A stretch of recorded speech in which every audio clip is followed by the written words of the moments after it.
छत्रपती शिवाजी महाराज की संपूर्ण आपल्या महाराष्ट्र विश्वाचा आराध्य दैवत छत्रपती शिवाजी महाराज यांची राजधानी रायगड किल्ल्यावर आम्ही आज सावित्रीबाई फुले माध्यमिक व उच्च माध्यमिक विद्यालय अंमळनेर येथे सहल आलेले आहे। मी अनिल पाटील, माझं यूट्यूब चॅनल आहे अनिल पाटील या नावाने, आणि या सहलीचा सहल प्रमुख आणि माझे सहकारी आणि Hadpe sir, G P Hadpe sir, Nitin Patil sir आणि निलिमा पाटील मॅडम आणि सर्व सावित्रीबाई फुले उच्च माध्यमिक व उच्च माध्यमिक विद्यालयाचे सर्व विद्यार्थी या ठिकाणी आलेलो आहोत। आम्हाला या सहलीमध्ये मार्गदर्शन करण्यासाठी, अधिक माहितीसाठी आम्ही संकेत अवकिरकर यांची निवड केलेली आहे आणि आम्हाला आता सर्व ते इत्तुंभूत या किल्ल्याची माहिती देतील आणि आम्हाला या पूर्ण शिवाजी महाराजांचा इतिहास, रायगडाचा इतिहास, पराक्रम, अभेद्य असा किल्ला आम्हाला याचा इतिहास जाणून घ्यायचा आहे। तर चला सुरुवात करूया।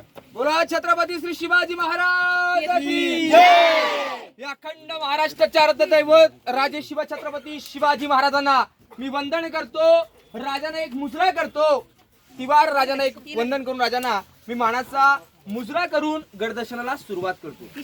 रायगड तुम्ही पाहिला असेल किंवा नसेल, पण किल्ला आज आपण सगळेजण जाऊन पाहणार आहात। ही गडाची पाठीमागची बाजू आहे बघा। जे शुभक्त या रायगडावरती रोपे प्रकल्पाने 4 मिनिटांमध्ये गडावरती प्रवेश करतात, ही किल्ल्याची पाठीमागची बाजू। आज आपण सगळेजण 2360 पायऱ्या पायी चढून किल्ल्यावरती प्रवेश करणार आहोत। ही किल्ल्याची समोरची बाजू आहे। आज आपण रायगड म्हणून किल्ला पाहण्यासाठी जाणार आहोत। गड पाहण्यासाठी आपण जाणार आहोत। किल्ल्याचं मूळ नाव होतं रायरीचा किल्ला, गडाचं नाव होतं रायरीचा किल्ला, आणि हा रायरीचा किल्ला शिवाजी महाराजांनी जावळीचे चंद्रराव मोरे यांच्या ताब्यामधून 15 मे 1656 ला हा गड जिंकून घेतला होता। तुम्ही सगळ्यांनी प्रतापगड पाहिला असेल किंवा ऐकून माहिती असेल। प्रतापगडाच्या पायथ्यापासून ते कोकण दिव्याच्या उत्तरेपर्यंत या डोंगराच्या पलीकडचा भूभाग याला जावळीचं खोरं म्हटलेलं आहे। जावळीचं खोरं इतकं घनदाट जंगल आहे की आजही दुपारची सूर्याची किरणं त्या जंगलामध्ये पडत नाहीत। शिवाजी महाराजांनी हा गड आपल्या स्वराज्यामध्ये 15 मे 1656 ला जिंकून घेतलेला किल्ला आहे।